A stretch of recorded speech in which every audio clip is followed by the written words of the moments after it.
Hi, Dawn here, and today I have a tag project, something a little bit different, and we are featuring Sweet Stamp Shop and Copic markers today. So let's look at our ingredients.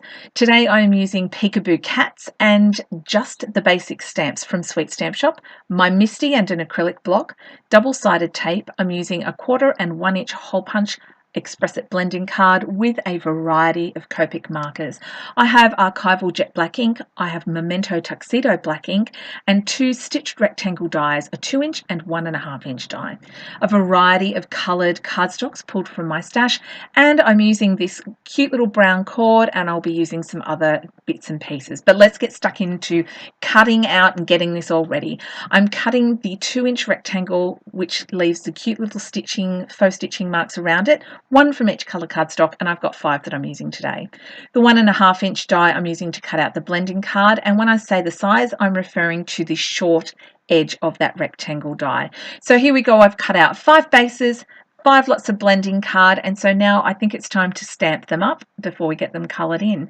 Because I'm stamping with Memento Tuxedo Black, I do find it's not as dark as I would like, so I tend to double stamp, and I use my Misty tool for that today. With the accessories and the greetings though, I am using the archival jet black ink. It is so dark and crisp, I find I only need to stamp it once. So I'm using all of the cats, I'm using a whole bunch of things that I've just cracked this stamp set open, it's brand new. And so I wanted to play with all of the kitties today. And I love how some look from the side and some look up from the bottom. You've got a lot of opportunities to put them in different places.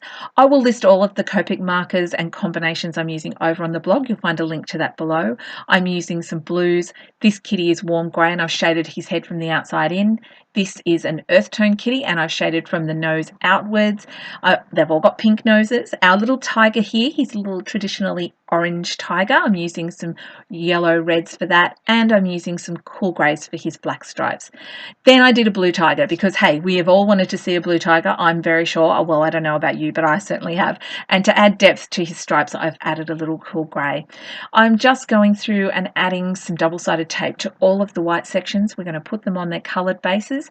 And now I think it's time to turn them into proper tags.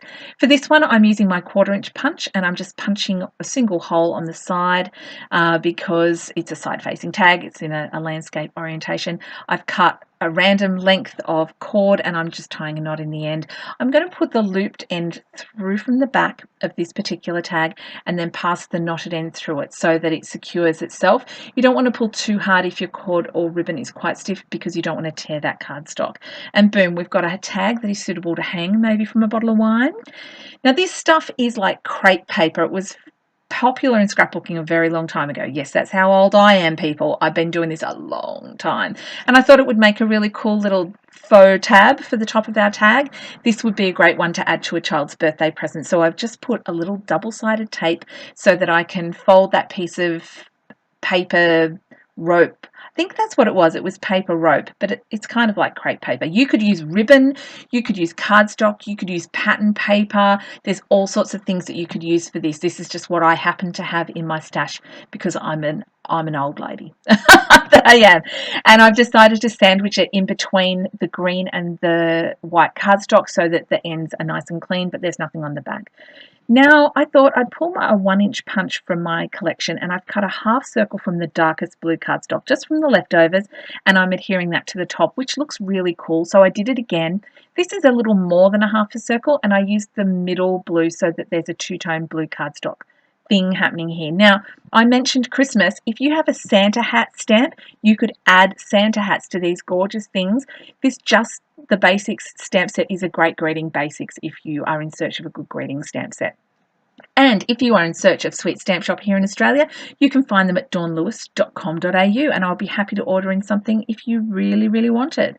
Thank you so much for watching. I hope you've enjoyed this video and that you have a very crafty day, and I will see you next time. Bye for now.